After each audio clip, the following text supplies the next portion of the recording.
Hi all welcome to blasters arena. Kerala ബ്ലാസ്റ്റേഴ്സിന് സമീപകാലത്ത് ഏറ്റവും കൂടുതൽ വിമർശനങ്ങൾ ഏൽക്കേണ്ടി വന്ന മേഖലകളിൽ ഒന്നാണ് ട്രെയിനിങ് ഗ്രൗണ്ട്. അതായത് കേരള ബ്ലാസ്റ്റേഴ്സിൻ്റെ ട്രെയിനിങ് ഗ്രൗണ്ട് മോശമായിരുന്നു. ആരാധകർ പലപ്പോഴും അതിനെ വിമർശിച്ചിരുന്നു. താരങ്ങൾക്ക് പരിശീലനത്തിനിടയിൽ പരിക്കേൽക്കുന്ന ഒരു അവസ്ഥ പോലും ഉണ്ടായിരുന്നു. ഇതിനെല്ലാം കാരണം നിലവാരം കുറഞ്ഞ കേരള ബ്ലാസ്റ്റേഴ്സിൻ്റെ ട്രെയിനിങ് ഗ്രൗണ്ടാണ് എന്ന വിമർശനങ്ങൾ ശക്തമായിരുന്നു. കേരള ബ്ലാസ്റ്റേഴ്സിന് സ്വന്തമായിക്കൊണ്ട് ഒരു ട്രെയിനിങ് ഗ്രൗണ്ട് വേണം എന്ന ആവശ്യം ഒരുപാട് കാലമായി ആരാധകർ ഉയർത്തുന്ന ഒന്നാണ്. ആ ആവശ്യം ഇപ്പോൾ യാഥാർത്ഥ്യമായിട്ടുണ്ട്. കേരള ബ്ലാസ്റ്റേഴ്സ് തന്നെ ഒഫീഷ്യൽ പ്രഖ്യാപനം നടത്തിയിട്ടുണ്ട്. തിരുവോണ നാളിലാണ് ഓണസമ്മാനമായിക്കൊണ്ട് ഇത്തരത്തിലുള്ള ഒരു ഒഫീഷ്യൽ പ്രഖ്യാപനം വന്നിട്ടുള്ളത്. പുതിയ ട്രെയിനിങ് ഗ്രൗണ്ട് കേരള ബ്ലാസ്റ്റേഴ്സ് ഇപ്പോൾ പ്രഖ്യാപിച്ചു കഴിഞ്ഞു. ദി സാങ്ച്വറി എന്നാണ് ഈ ഗ്രൗണ്ടിൻ്റെ പേരായിക്കൊണ്ട് കേരള ബ്ലാസ്റ്റേഴ്സ് നൽകിയിട്ടുള്ളത്. പുതിയ ഗ്രൗണ്ടിൻ്റെ ചിത്രങ്ങൾ സോഷ്യൽ മീഡിയ ഹാൻഡിലുകളിൽ കേരള ബ്ലാസ്റ്റേഴ്സ് ഇപ്പോൾ പങ്കുവച്ചിട്ടുണ്ട്.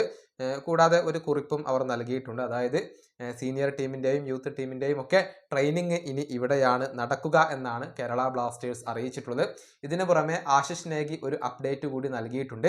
ഇതേ നിലവാരത്തിലുള്ള 2 ട്രെയിനിങ് ഗ്രൗണ്ടുകൾ കൂടി ഭാവിയിൽ നിർമ്മിക്കാൻ കേരള ബ്ലാസ്റ്റേഴ്സിന് പദ്ധതികളുണ്ട് എന്നാണ് ആശിഷ് നേഗി പറഞ്ഞിട്ടുള്ളത്. ഇനിയും മികച്ച ട്രെയിനിങ് ഗ്രൗണ്ടുകൾ നിർമ്മിക്കാൻ തന്നെയാണ് ക്ലബിൻ്റെ പദ്ധതി.